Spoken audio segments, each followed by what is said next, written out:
Last video, we saw how to associate a matrix to a linear map from Rn to Rm. In this video, we will see how we can associate a matrix to a linear map L from V to W, where V is an n-dimensional vector space and W is an m-dimensional vector space. First, notice that as V is an n-dimensional vector space, it has a basis of length n. Fix such a basis of the vector space V.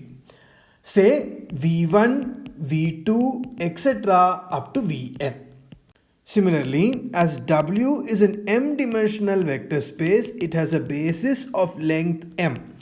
Fix such a basis, say W1, W2, etc. up to Wm.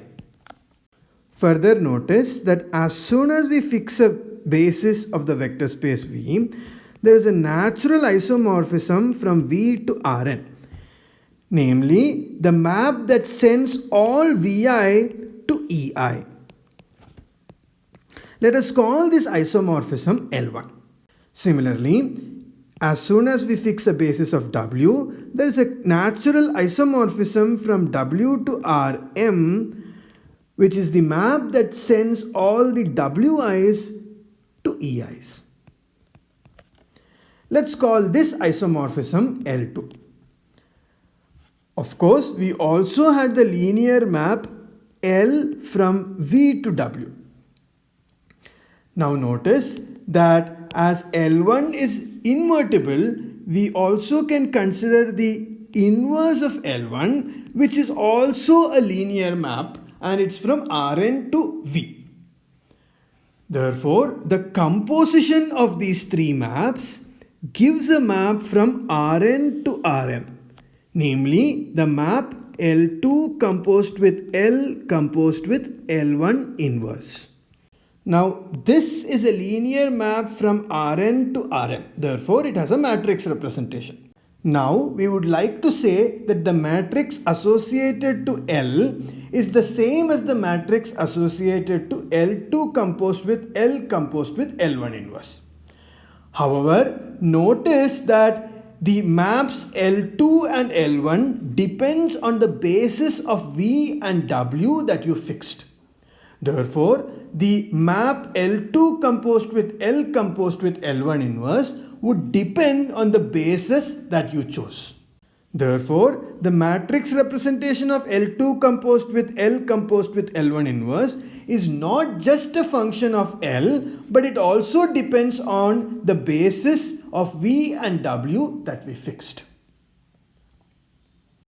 Therefore, instead of saying that M of L is equal to M of L2 composed with L composed with L1 inverse, we will say that M of L comma V1, V2, V3, etc. up to Vn, comma W1, W2, W3, etc. up to Wm is equal to M of L2 composed with L composed with L1 inverse. And thus, we know how to find a matrix of a linear transformation between two vector spaces as soon as we fix a basis of the domain and the basis of the codomain.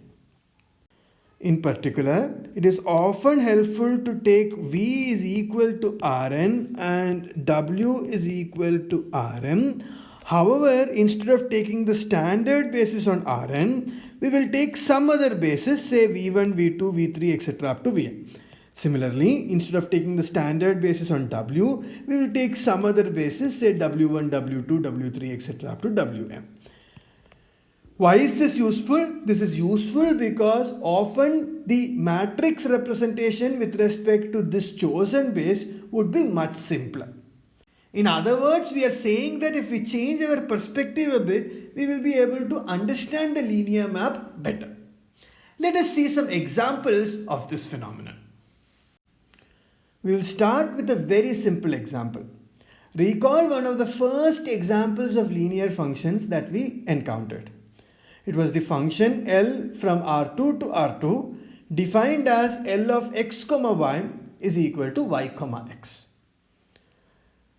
If you notice, 1, 0 gets mapped to 0, 1 under this map, and similarly 0, 1 gets mapped to 1, 0 under this map.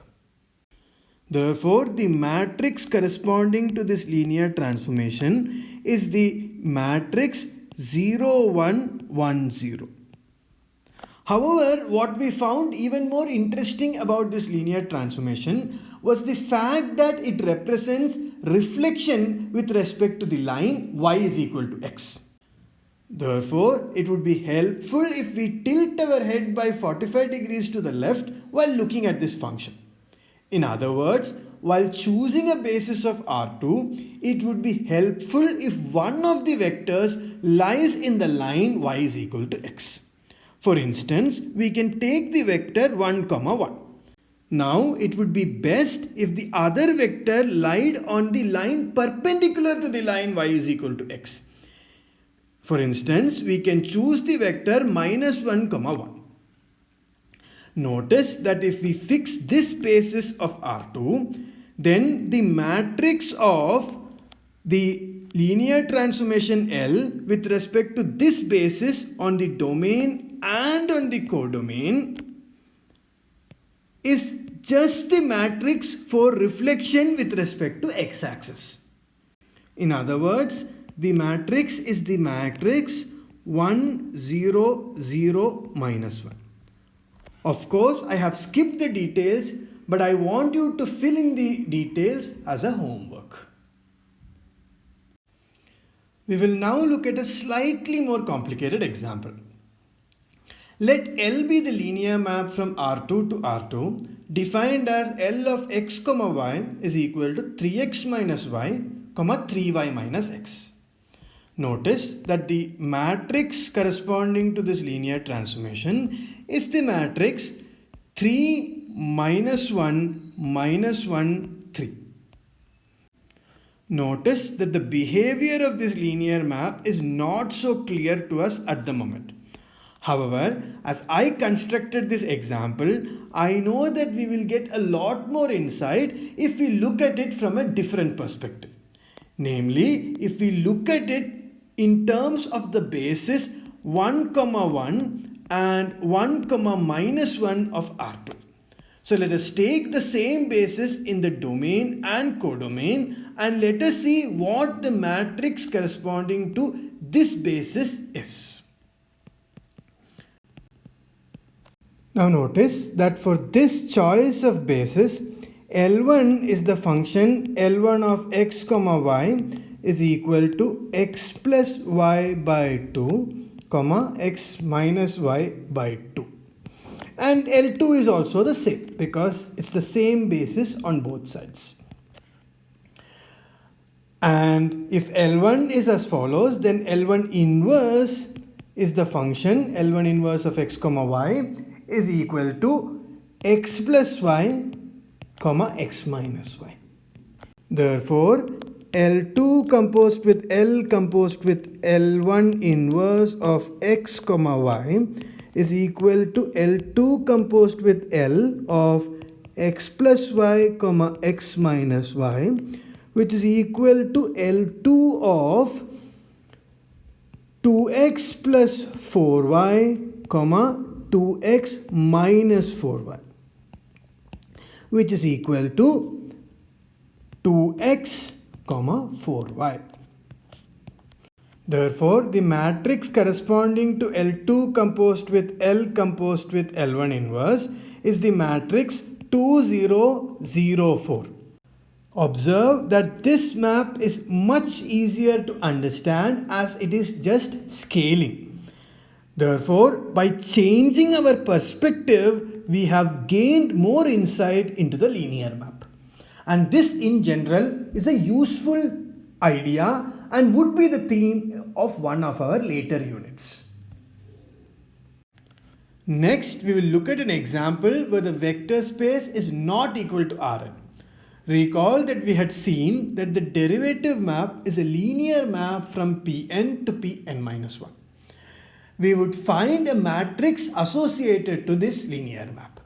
For this, we have to first fix a basis of Pn and Pn-1 and we fix the standard basis. Therefore, we have an isomorphism from Pn to Rn plus 1, another isomorphism from Pn minus 1 to Rn, and a linear map from Pn to Pn minus 1, namely D. But as we are more interested in the inverse of this map, we will directly write the inverse isomorphism. Notice that under the inverse isomorphism, the vector Ei gets mapped to x power I minus 1.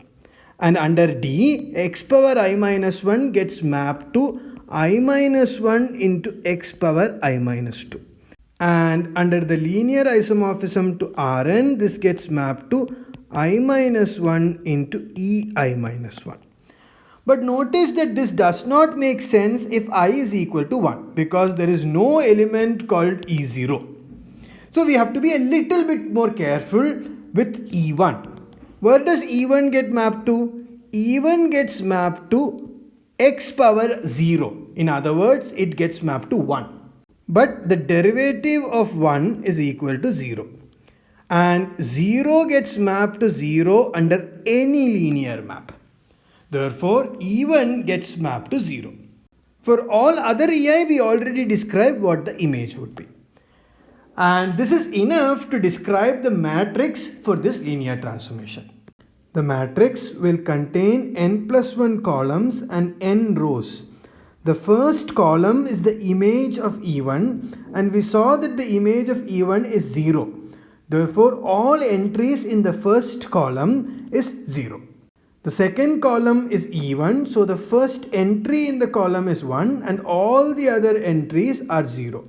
The third column is 2 times E2, so the second entry is 2 and all the other entries are 0. And so on.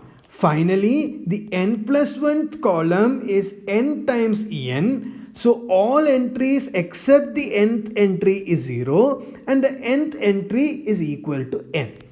This describes the matrix completely, and this is the matrix for the linear map D for the basis 1, x, etc. up to x power n in the domain and 1, etc. up to x power n minus 1 in the codomain.